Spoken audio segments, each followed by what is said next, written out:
The story you're about to hear is not gentle. Not because it accuses anyone, but because it examines something far more uncomfortable. What happens when a public story feels finished, yet questions refuse to disappear? For years, the world believed the chapter was closed.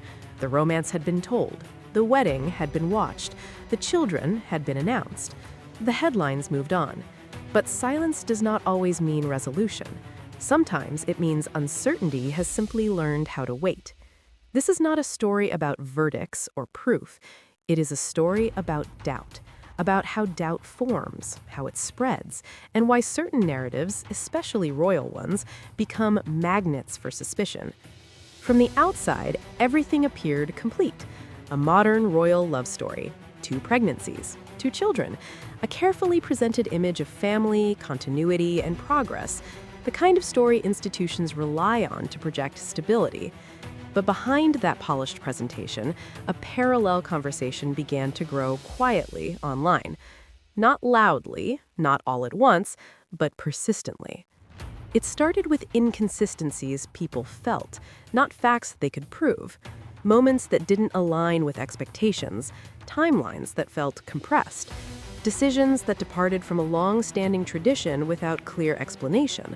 On their own, none of these things meant anything, but together they created a sense that something about the story was incomplete. And when a story feels incomplete, people begin filling in the gaps themselves. In royal history, births have never been treated as private milestones alone. They are institutional events.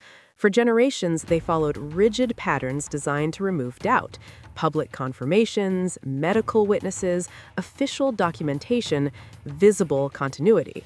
These rituals were not about spectacle, they were about legitimacy. This time, many of those rituals were absent. At first, the absence was framed as modernity, a desire for privacy, a rejection of outdated customs.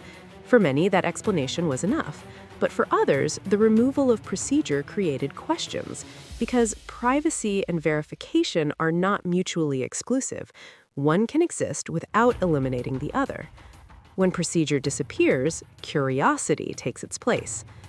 As the public narrative moved forward, online commentary began to focus on visual details, not in a coordinated way, but organically. People compared appearances, they slowed footage, they noticed changes from one event to the next. Most of it was speculation, some of it was exaggerated, but once visual analysis enters a discussion, it rarely leaves. Images become evidence in the court of public opinion, even when they prove nothing.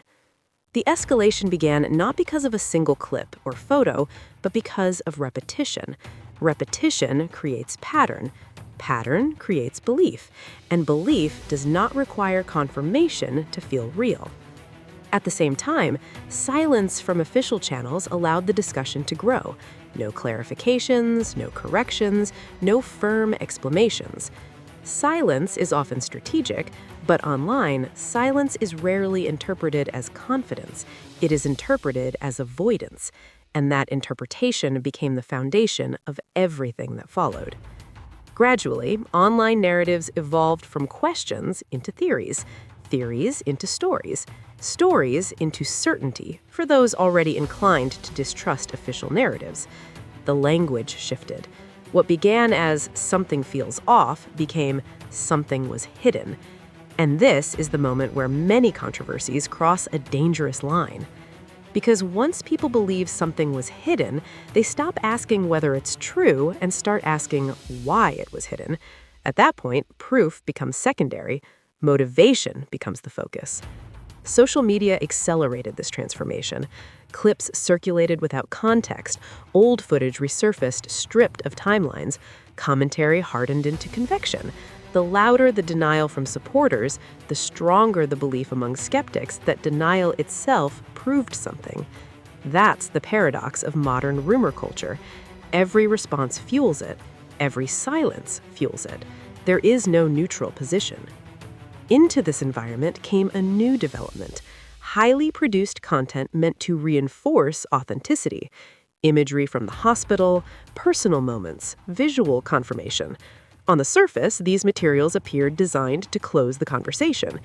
Instead, they intensified it. Because when proof arrives after doubt has already formed, it rarely reassures, it invites analysis. Viewers scrutinize intent, timing, presentation. The question becomes not, is this real, but why is this being shown now? To many observers, the moment felt performative rather than organic, not because it was staged, but because it arrived as response rather than experience. And in crisis communication, response almost always reads as defense. From that point on, the narrative shifted again. The discussion was no longer about whether the public should accept the story, it became about whether the story needed protecting in the first place. And once that question is asked, it cannot be unasked. Documentation then entered the conversation. Birth records, certificates, administrative details that most people never look at. Small technical choices suddenly carried weight. Titles used instead of names, formatting differences, clerical explanations that satisfied some and unsettled others. In normal circumstances, these details would be ignored. In a climate of suspicion, they become symbols. People began to believe that paperwork itself was part of a larger strategy, that institutions were blurring responsibility, that language was being used to shield accountability. Again, no proof was required, only interpretation. And interpretation thrives when trust erodes. At this stage, the story stopped being about individuals and became about systems, about how institutions manage narratives, about how image protection works, about how modern monarchy balances transparency and control. This is where the controversy becomes difficult to contain. Because institutions are designed to withstand scandal, not uncertainty. They can deny accusations, they can survive criticism, but they struggle when questions have no single answer. Behind closed doors, silence became noticeable, not just from the individuals involved, but from the institution itself. No legal threats, no official clarifications, no attempts to shut down speculation. To some, that silence suggested confidence. To others, it suggested calculation. And calculation feeds suspicion.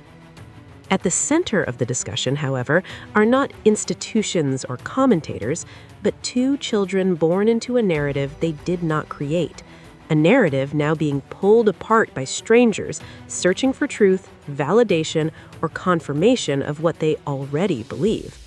This is the uncomfortable reality of modern public life. Stories no longer belong to the people living them. They belong to audiences interpreting them. And once doubt takes root, it does not disappear quietly. It waits. It waits for documents, for testimony, for contradiction, for time. Because time is the one thing narratives cannot control. This is not the end of the story.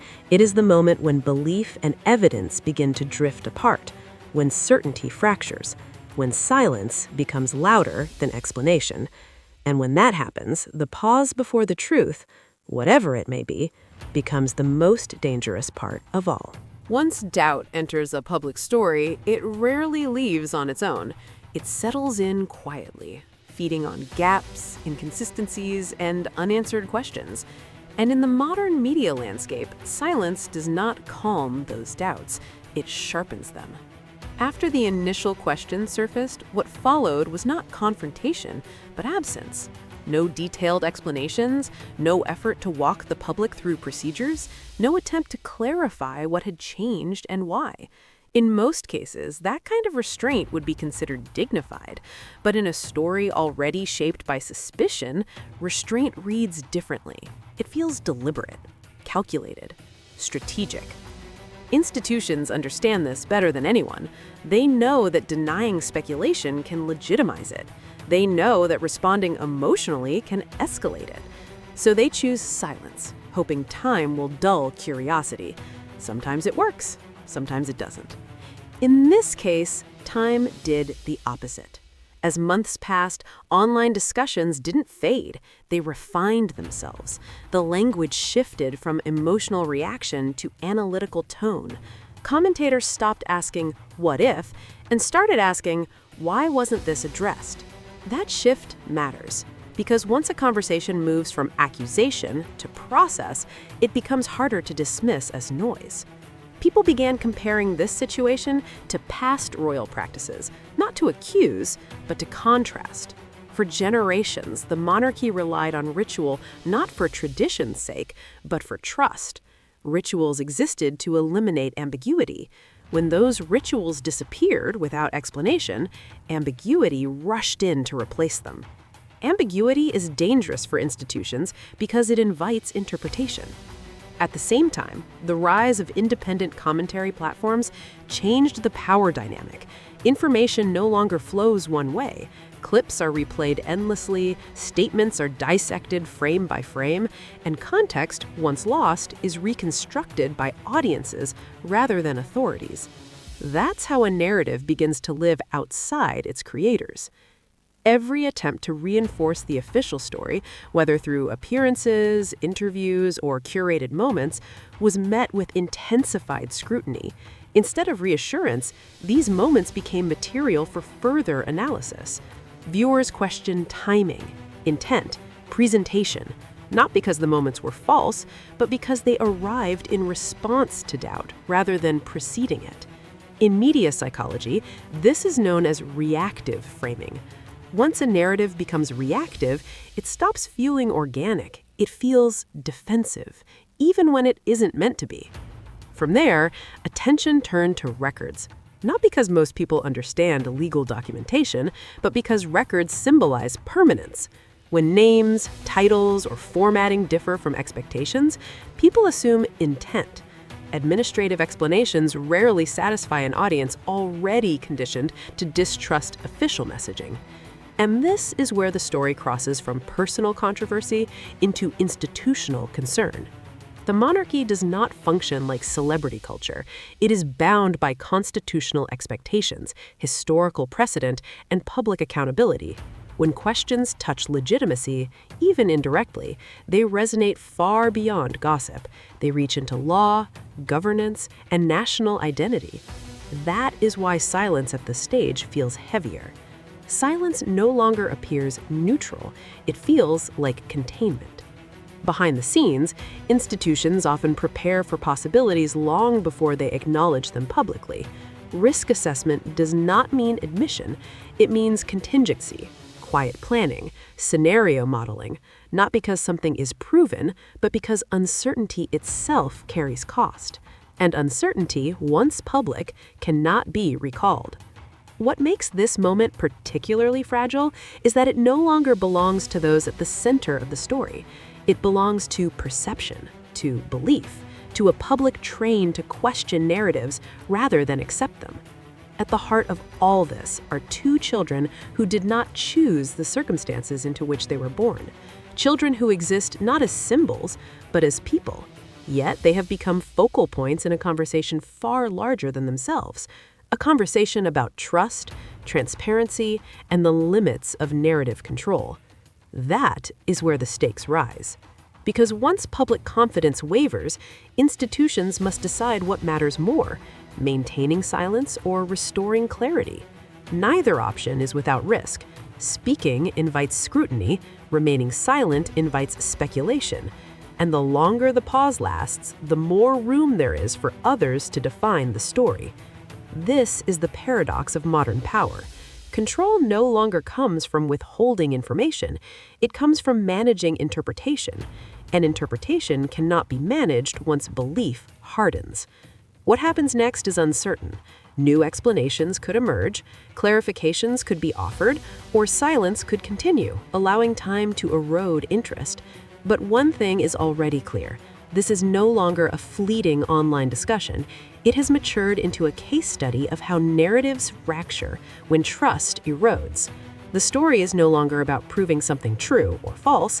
It is about how easily certainty dissolves when systems built on tradition attempt to operate in an age of constant scrutiny. Silence may have once protected the narrative. Now it sustains the question. And questions, once fully formed, do not disappear quietly. They wait. They persist. They reshape the conversation.